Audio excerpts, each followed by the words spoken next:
Kalian sering nggak sih dengar istilah adiksi atau addiction? Itu pasti sudah dari kecil kita sering entah dengar dari orang tua atau baca di berita atau di film, di komik, addicted. Nah, sebenarnya apa sih yang dimaksud dengan adiksi itu? Itu kan ketika kita tertarik dengan suatu hal, kita terfokus ke hal itu, dan kita harus melakukan itu. Kalau enggak, kita nggak bisa fokus ke hal yang lain. Sampai kita preokupasi pikirannya harus melakukan hal itu. Misalnya kayak seseorang yang adiksi ke merokok ya. Kalau dia dalam sehari pagi baru bangun tidur, belum mandi, belum apa, yang dicari udah nyari batangnya dulu. Udah nyalain rokok, satu hisep, dua hirup gitu, baru ngerasa enak. Baru dia bisa beraktivitas. Atau ada yang lain lagi nih, yang kopi. Ya itu misalnya kayak gue sendiri. Kalau pagi bangun, belum ngopi, tuh kayaknya ada yang salah deh. Mau mandi, mau naik mobil nyetir ke tempat kerja juga rasanya kepala itu nggak enak gitu. Harus bikin kopi dulu, harus minum kopi, seruput, wah baru enak. Itu sebenarnya gue udah addicted berarti to caffeine. Karena I cannot function without caffeine. Sama halnya juga dengan orang lain yang dia cannot function without a cigarette gitu. Sudah addicted to nicotine. Nah itu hal-hal yang sebenarnya kita sudah tahu memang gampang bikin orang kecanduan ya. Gampang bikin orang addicted. Nah tapi sekarang ya, di zaman sekarang, di era digital ini, modern banget, smartphones everywhere, anak kecil udah pegang smartphone. Dulu zaman kita kecil belum ya. Dulu boro-boro ya punya HP, gak jelas. Gue dulu ingat SD pulang sekolah tuh masih ada namanya wartel. Lu tahu nggak? Ini yang nonton Gen Z pasti nggak tahu cuk wartel itu apa. Warung telepon itu masih ada gua dulu waktu kecil. Oh nggak boleh pegang HP. Tapi ada sih dulu HP, tapi bukan smartphone. Smartphone itu baru ngetren waktu Steve Jobs ya, waktu 2007 iPhone pertama. Dulu juga gua beli ya. Dibandingin sama HP Nokia, iya sih emang beda ya. Terus sempat juga BlackBerry ngetren. Setelah itu era itu berubah. Sekarang kita take smartphone tuh for granted. Semua orang pegang. Anak kecil pegang. Anak gua aja juga punya tablet. Gua mikir apa punya tablet? Pas kecil punyanya Game Boy lah ya. Tapi esensinya memang beda. Nah kenapa sih kok gua bahas ini ke arah sana? Apa hubungannya sama adiksi? Nah, perusahaan-perusahaan besar yang bikin aplikasi, bikin game, bikin aplikasi sosial media, itu tujuannya kan cuma satu, duit. Gimana mereka bisa dapat duit dengan membuat aplikasi yang dirilis tapi aplikasinya gratisan. Karena gue pakai Twitter, pakai Instagram, itu kan gratis, nggak bayar. Nah, mereka dapat profit dari mana? Dari iklan kan, dari ads.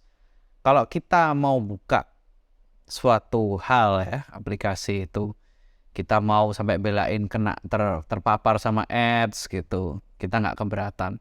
Pasti ada sesuatu yang membuat kita itu kembali ke aplikasi itu.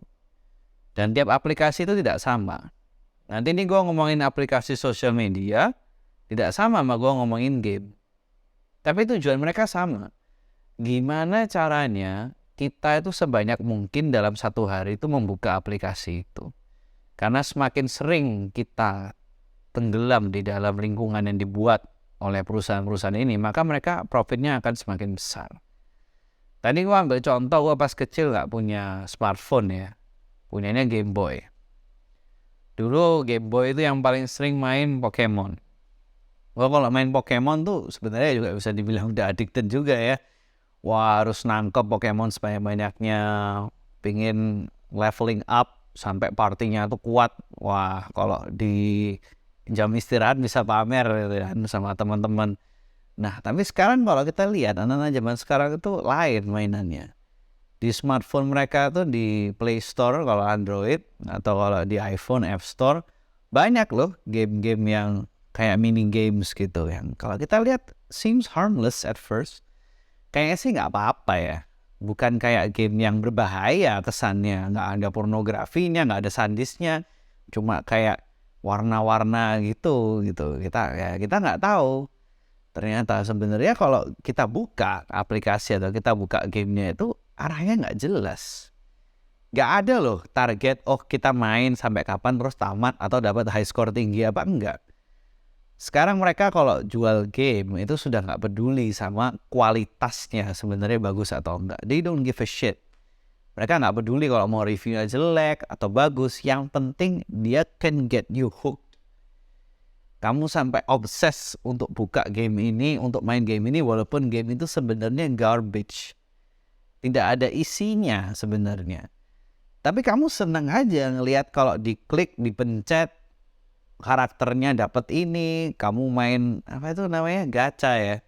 Nah, itu kan esensinya nggak ada sebenarnya. Tapi kamu main itu di roulette, diputer, kamu sudah bayar juga.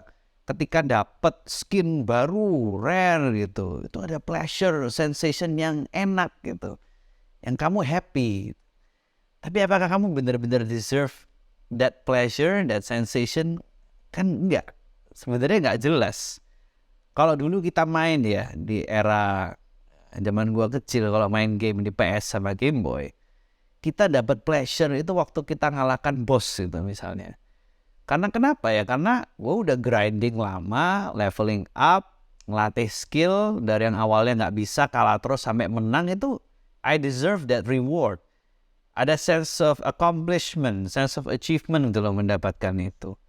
Tapi kalau game-game kecil di HP-HP zaman sekarang, di smartphone zaman sekarang ya mereka tidak peduli. Mereka gimana caranya bisa memberikan kamu that reward sensation secara cepat. Padahal sebenarnya you don't deserve that reward. Nah ini yang berbahaya apa? Jadinya sekarang orang-orang tuh lebih suka sama hal-hal yang instan. Apa-apa pinginnya langsung, apa-apa pinginnya cepat, pinginnya langsung dapat. Jadinya anak-anak kecil generasi sekarang yang terbiasa untuk mendapatkan hiburan dari game-game semacam itu, mungkin mereka ke depannya akan lebih susah untuk fokus, lebih susah untuk belajar. Karena terlalu banyak information yang didapat, terlalu banyak entertainment yang selalu disajikan tuh dengan fast pace. Kamu langsung enak, kamu menang apa, but you don't earn it at all. Jadi ini pasti akan mempengaruhi. Gak hanya anak kecil, sekarang orang dewasa juga. Untuk game udah jelas itu, kayak gitu. Toksiknya itu seperti itu. Mungkin kalau orang yang agak gede, mereka sadar, oh ini bahaya. Game ini nggak berkualitas sebenarnya. Gue nggak apa-apa kok, kan gue nggak main gitu. Tapi kita lihat HP-nya, ternyata ada TikTok gitu. Nah, kalian kalau ingat dulu zaman tahun 2013 ya, itu Twitter ngeluarin namanya Vibe. Lalu, kok cuma berapa detik? 3 detik ya? 3 detik lah. 3 detik apa 5 detik itu. Short video, tapi seru gitu. Entertaining. Cuma 3 detik udah ganti lagi yang lain. Cuma 3 detik udah ganti yang lain. Jadi memang ada yang menarik. Jadinya ada peluang memang orang bikin itu suatu hal yang unik. Jadinya how you can entertain someone in just a few seconds gitu. Tetapi di satu sisi, itu just giving you a form of garbage content in a fast way. Kamu belum menalar suatu konten ini berbobot atau enggak sih. Tapi kamu sudah di-feed sesuatu yang lain lagi. Gue tuh paling nggak bisa pakai TikTok. Gue sampai sekarang kalau kalian lihat di HP gue nggak ada aplikasi TikTok. Ya udah YouTube, Instagram, ya WhatsApp gitu ya buat kerja. Tapi gue lihat temen gue yang TikTok buka, nggak jelas orang nari-nari gitu. Terus ada musiknya ganti lagi, langsung ganti lagi gitu. Nggak ada sama sekali. Terus aku kayak, lu nonton apaan sih gitu? Nggak tahu tadi mungkin yang 3-4 video sebelum yang dia lagi tonton sekarang udah gak inget tuh video apaan. Dia cuma ngerasa terhibur aja. Itu gak beda kayak gue lapar, butuh nutrisi, tapi belinya ciki gitu. Jadi ngerasa kenyang gitu, ngerasa terpuaskan, tapi sebenarnya gue gak dapat apa-apa. Ya itu sama kayak you're feeding your brain garbage content. Tapi kenapa kok you cannot seem to stop? Kamu seneng buka itu. Gue tadi ngomong gue gak pakai TikTok ya. Tapi kadang buka Instagram yang di kolom kedua. Nah, yang ada reel-reel itu. Kadang juga scrolling gak jelas gitu. Dan ngerasa enak kayak, oh iya ya, lucu ya. Habis lewat lagi. Udah lewat lagi gitu. Tapi nggak ngerti sebenarnya apa sih yang esensial gitu dari yang aku tonton gitu, nggak jelas gitu. Mungkin kalau gue buka YouTube lebih jelas, tapi sekarang mulai mengarah ke sana juga karena mereka peduli dengan watch time. Kamu semakin lama di situs itu, semakin lama di aplikasi itu, ya mereka semakin seneng. Karena uang buat mereka juga semakin banyak dari ads gitu. Tapi lu nggak sadar, sebenarnya lu dimanfaatin gitu. Atensi lu tuh udah dimakan. Dan lu sudah addicted ke aplikasi itu tanpa lu sadari. Dan sekarang udah telat. Coba deh, gue minta lu uninstall tuh semua aplikasi sekarang yang kayak gitu. TikTok uninstall lah. Instagram uninstall. Kalau punya game-game yang nggak jelas, game garbage gitu, uninstall. Lain ya sama game gue di sini single player, Zelda, God of War kan jelas ya, bukan yang garbage content gitu. Tapi coba lah kalian uninstall itu. Bisa nggak? Pasti bentar aja udah, aduh kok bosen ya. Nanti kerja dikit 30 menit belum ada apa-apa, belum cuan gitu. Aduh udah males duduk buka lagi nonton konten nggak jelas gitu. Kalau jelas nonton konten kita ya, kalau nonton konten yang lain aduh apaan nih ya, kayak gitulah. Nggak sadar sebenarnya sudah addicted. Ini yang lebih bahaya.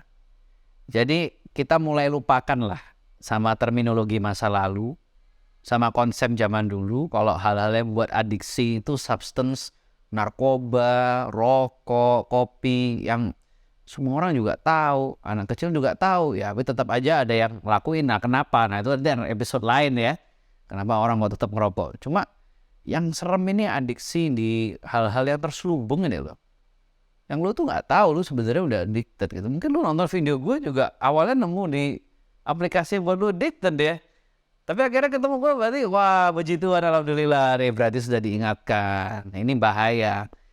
Kalau dari gue sebenarnya pesannya itu tidak pernah gue tuh endorse sesuatu secara negatif kayak secara absolut, melarang.